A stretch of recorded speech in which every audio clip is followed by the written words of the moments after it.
Hi, everybody. Good afternoon, good evening, and good morning, wherever you are. Thank you very much for joining the Boardroom Club today to our innovation conference, featuring executives from top tech companies across AI, analytics, cyber, fintech, quantum computing, CRM, and whatnot. My name is Yossi Germazi, second year MBA at Cornell, and I'm joined here also by a classmate and a good friend of mine, Alvaro Jimenez. Alvaro?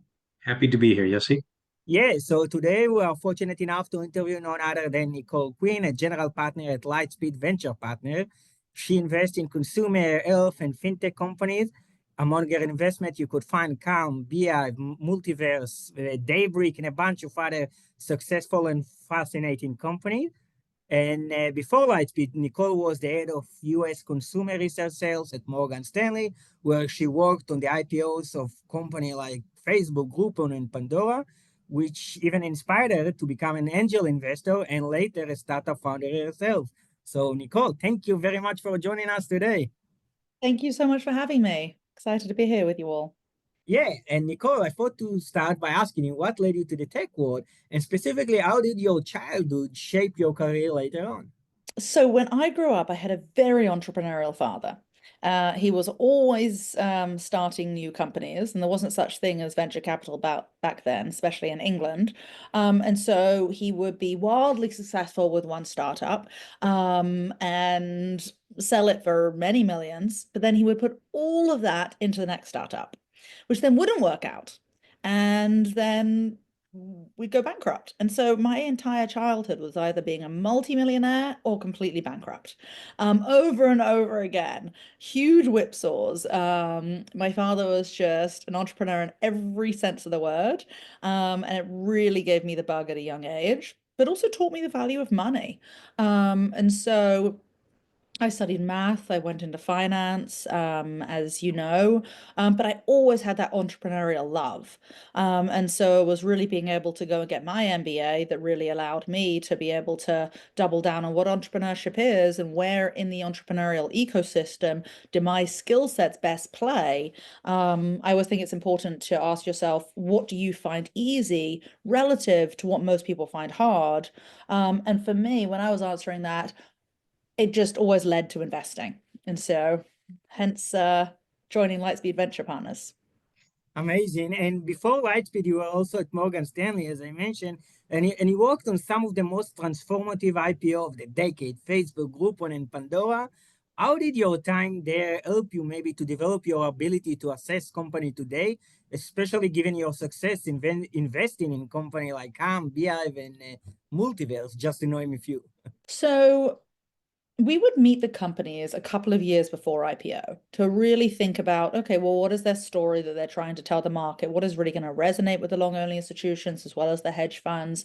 And being able to spend that time with them when they were, yes, growth companies, but definitely well before being sort of typical public market investments. It was really fascinating to be able to like understand the founders, because at the end of the day, that's what it's all about. Um, and be able to understand what made them a household brand name.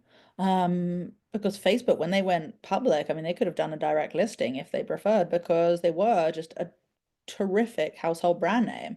And they had all the metrics that we always look for in consumer businesses. We generally say that, what we're looking for is maybe like a 50% DAU MAU ratio, daily active users to monthly active users. And then we're looking for folks to be able to, want to go onto that app 2, 3, often up to 5 times a day, as we saw with Snapchat in the early days. And so it was definitely like a combination of looking at those key metrics, as well as better understanding what a terrific founder looks like throughout their journey all the way to IPO and beyond. Now in Lightspeed, you actually meet with many founders at the early stage of their startup. So I was just wondering if you can share with us, when you meet with new entrepreneurs, what is the first question that you ask them? It always depends on what the business is that they're building. And so I'm always trying to really understand who they are at their core. Like, who is, their core character, and does that fit the career that they have as a founder? Does that fit the company that they are building? And so those are the real, questions that I'm trying to understand. It's like that character company or character career fit. And so if you think about some great examples here, I would say that, Travis Kalanick, when he was building Uber, he had exactly the right character to build that business, because you needed somebody who was going to run through walls and not let any kind of regulatory hurdles stop them in their way. And that was exactly his personality. He had had so many startups before that hadn't worked out, but that just made him continue to push on and on and on. And so many folks would have just stopped when they came up against those regulatory issues. But Travis didn't let that bother him at all. Whereas, Evan Spiegel was exactly the right character to be building Snapchat, because he was a student. He was exactly the core demographic. He was able to work with other, core customers at Stanford University during his time there, and just really help this company to, A, be a terrific product, and then B, grow virally. And so many examples as you think about them. It's like, when a company truly becomes, a multi-billion-dollar business, it is because it is the right person building that for this business. And so the questions that I ask are always highly tailored to better understanding who that person is at their core and what it is that they see in the world that maybe others don't see, such that they are building this business and why they believe it's going to be successful and why now. Absolutely. So what I will take is to be the right person on the right time and be relentless as well. And is there any maybe a deal breaker, a no-no, when you meet with entrepreneur and then you decide not to work with this entrepreneur? The most important thing is always their integrity. And so we've definitely met founders who have maybe exaggerated their numbers, even lied here and there, and then you dig into the data and you find that that is not true. Or they've maybe made up something about their background, but then when we do the reference checks, those things do not turn out to be true. That is always the most important thing. So I always say to founders, if there's something in your background, don't hide it, because it's going to come out at some point or another. So just be really upfront with the investor and say, hey, there was this thing that happened when I was 18 years old. This is what actually happened. And this is why not to worry about it. So always be so open and honest about anything that's either in your background or in the numbers. Hey, listen, there was this period last year where the company hit a wall, and this is what happened. This is how we dealt with it, and this is why our learnings mean that's not going to happen again. That is so much better for a founder, rather than, hey, everything's just been amazing, gone up straight to the right, and then we look into the numbers and that is not the case. Yeah, so there is always the ups and downs. And Nicole, how long should future entrepreneurs invest in the ideation phase and later on even develop their go-to-market strategy? It's really hard to say an exact point, an exact period of time, because again, it really depends on what they're building. So of course, like, the more deeply technical something is, generally the longer that you'll spend in that period of time before launch. But I have to say, there is a very close correlation between how quickly a founder is able to launch and how successful they will be. And so most founders will overthink things and just maybe never get the product out, or get the product out after like others have already come out first, or just just sort of keep tweaking around the edges, and so they're not as commercial, or they don't have the urgency that you really need to be an amazing founder. And so there is such a correlation between those that move really quickly, ship fast often, and terrific products, and those who are successful. Beehiiv is Absolutely. a example of that. Just, to give a quick example, if anybody's ever thinking about writing a newsletter, definitely use the Beehiiv platform, because Beehiiv was one that, we saw at the Series A, and we just thought, this is an incredible business. And their shipping speed is like nothing I've ever seen. They are just able to, constantly listen to feedback, change something in the product, ship the new product, really deliver customer delight. And as a result, business is growing really quickly and customers love it. I can tell you that right now we are considering which app to use in order to launch our newsletter as part of the Boredom Club. So we'll definitely consider this one. You And should we have definitely. actually a follow-up question about this, but I will ask you in a couple of minutes. But I want, before we moving on to highlight all of your company, to ask you two last questions about the consumer world. The first one is, you are an expert in the consumer space, working on the equity side in Morgan Stanley, and now even in the investor side in Lightspeed. How is this vertical different from other? What's the most important thing entrepreneur in the consumer world should know about? Consumer founders are definitely very different to your typical enterprise founder. The enterprise founders often maybe have, done 3, 4, 5 companies before and have a very different skill set. For the consumer founders, we're always looking for somebody who has a really unique perspective on where consumer behavior is going to change, or where due to some issue, perhaps it's regulation, there is a huge opportunity that they need to take advantage of, which will benefit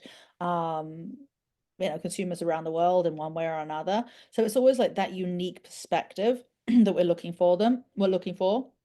It's also this deep ability to understand what is popular culture. Right, like pop culture is something that is, changing so rapidly, and you always need to be somebody who, stays at the forefront of that.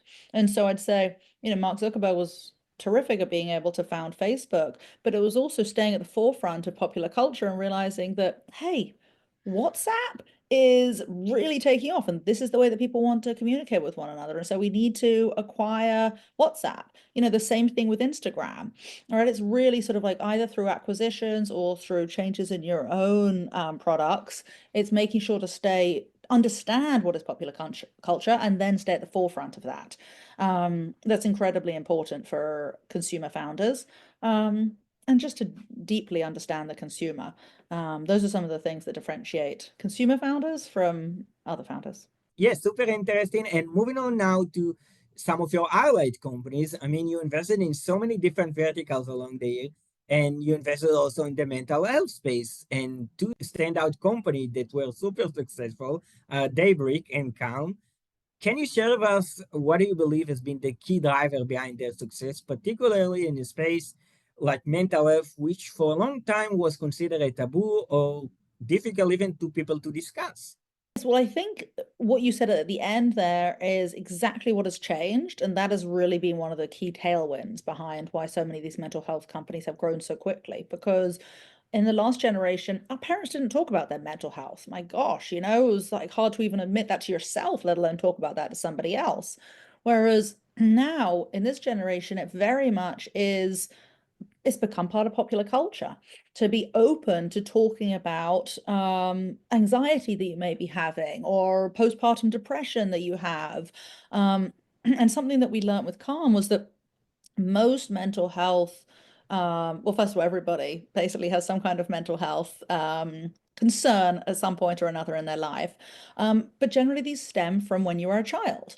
And so if you don't address it when you're a child, it will just fester for most of your life. And so that is why we then invested in Daybreak Health, which really focuses on mental health for adolescents. And it's incredibly important to think about this for young people, because that is really when, the brain is developing. And then as a result, all these, mental health concerns may be developing at the same time. And so it was a Stanford founder from Daybreak, Alex Alvarado. And when we first met him, he had definitely had some folks in his family who had had some mental health concerns, which had really meant that he was laser focused from a personal perspective on solving this and solving it from the youngest age possible.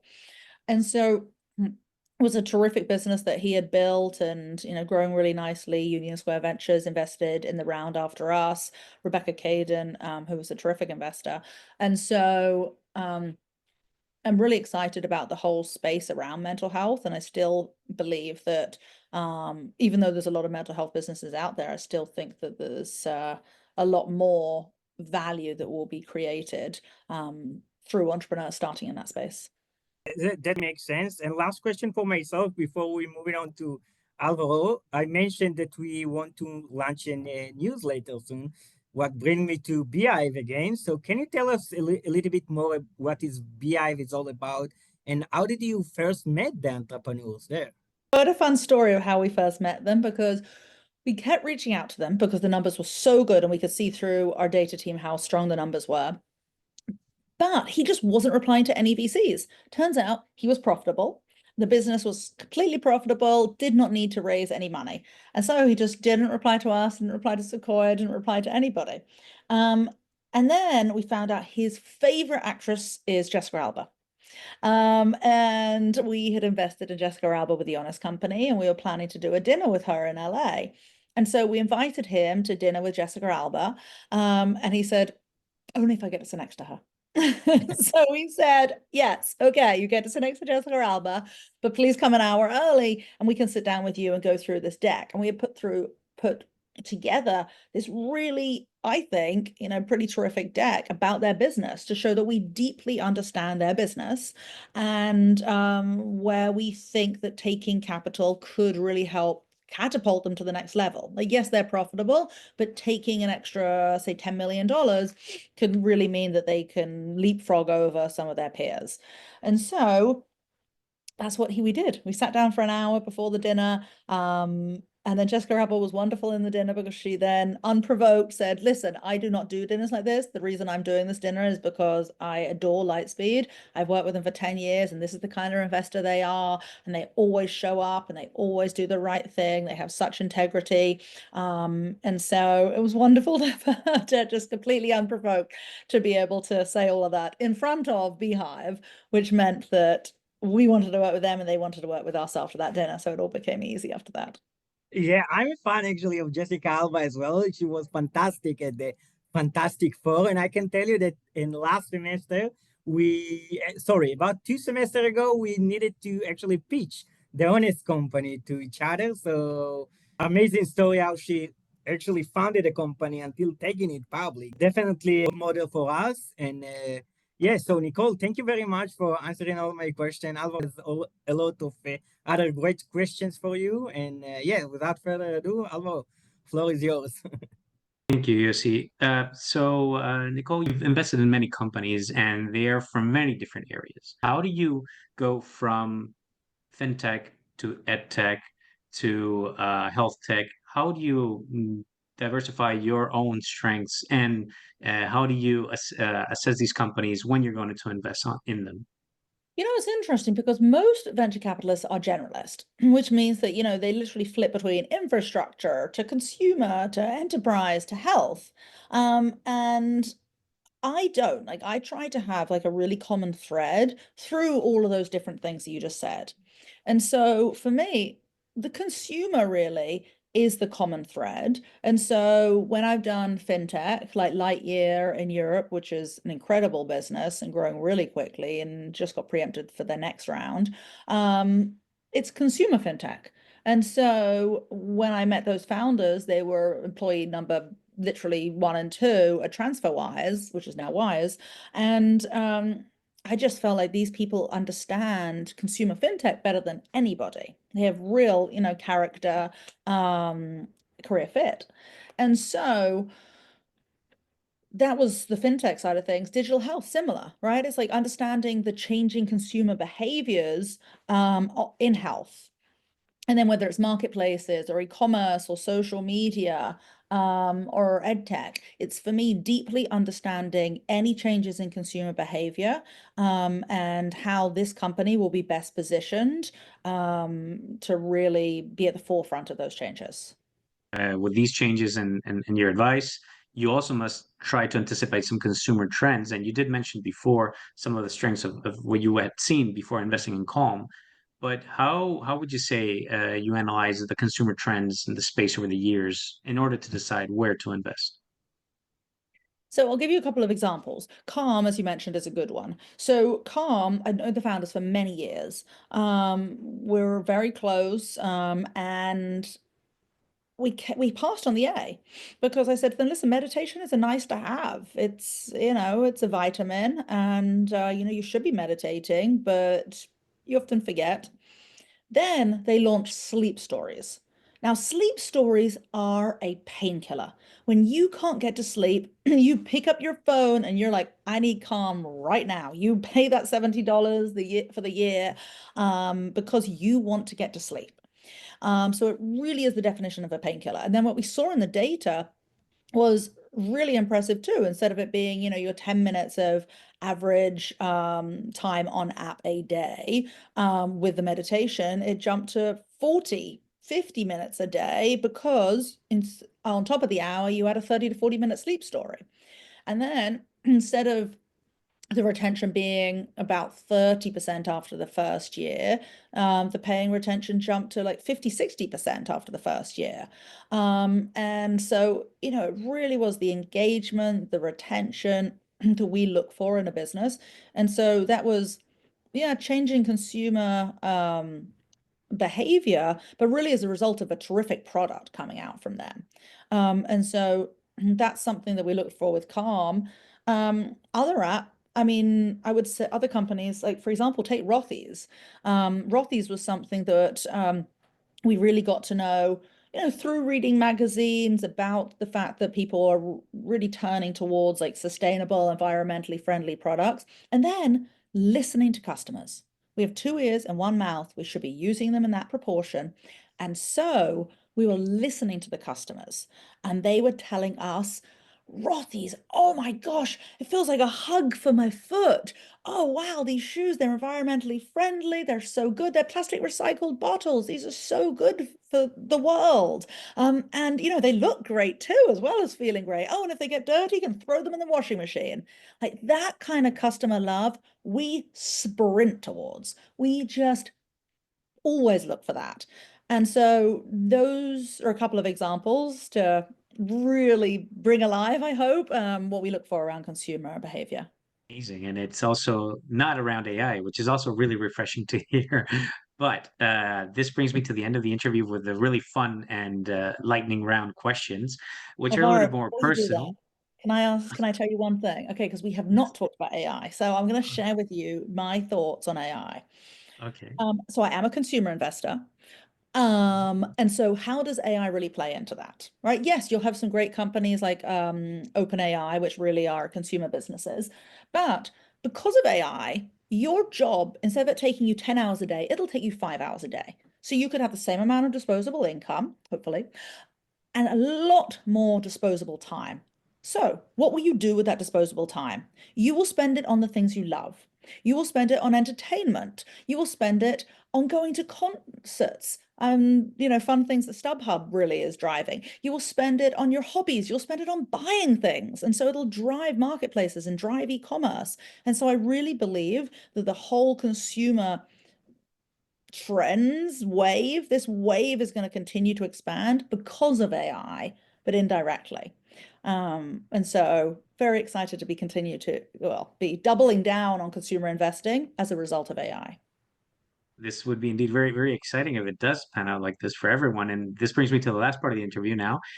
You might have hinted to it, but what would keep you motivated from now on? You've done this amazing experience. You've talked to so many amazing founders. What keeps you going every day? I think it always has to be internal, right? Like there's just something inside me that always drives me. When I was a young kid, the doctor said, "Oh my gosh, she's like under a lot of pressure." And my mom was like, "I didn't put any pressure on her." The doctor's like, "No, she puts it on herself."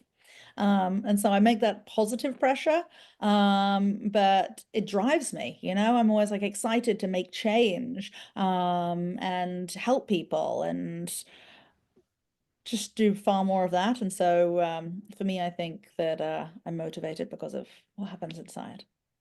Okay. And it does sound that maybe your father was one of your mentors. Did you have any other great mentor that impacted you during your career? Yes, definitely. I mean, my mother and father, definitely number one. But number two, Jeremy Liu. He's a top 20 Midas list investor. I'd encourage everybody to listen to every single podcast he's ever been on. And he used to write an amazing blog basically every week. but he hired me at Lightspeed over a decade ago, and he's one of the most incredible investors. I really believe that venture capital is an apprenticeship business, and so you need to have not just a mentor, but truly a great person that you can learn from, emulate, and then they pass the baton on to you. And so that's what he kindly did. And from all the learnings that we've taken out during this amazing interview, if you just had just one piece of advice for entrepreneurs, what would it be? Yes, my advice to entrepreneurs is always think big. Think much bigger than you're exactly thinking today. So take what you're thinking about, think if I 10x that, what would it look like? What would it feel like? And then do that and figure out if I could get to anybody, who would that person be? And so if you think about that, like think 10x bigger for everything you do in your life, I think you're going to make some pretty great change. Okay, final question. And you also do seem like you could be an amazing coach, but if you had any other profession in mind that you could have done at any point in your life, what would it be? I always used to say a journalist because I love finding out new pieces of information, which, venture capital really, has so many similarities, which is why we also see great journalists like Mike Moritz then become VCs themselves. But yes, I'll also take your coach. Thank you for saying that. Very kind. I'd like to Thank be you that so one. much. Thank you, Nicole. This has been great. Yossi, back to you. Yeah, so Nicole, thank you so much for answering my message back then and for answering all of our questions. We learned so much from you. So thank you very much. And for everybody else in the audience, stay tuned. We have other amazing episodes here with CTO of NVIDIA, CPO of Zoom, Sierra Island, Redis, and a bunch of other cool companies. So yeah. And Nicole, thank you so much again. Thank you both so much. This was a terrific conversation. Definitely. See ya. Bye.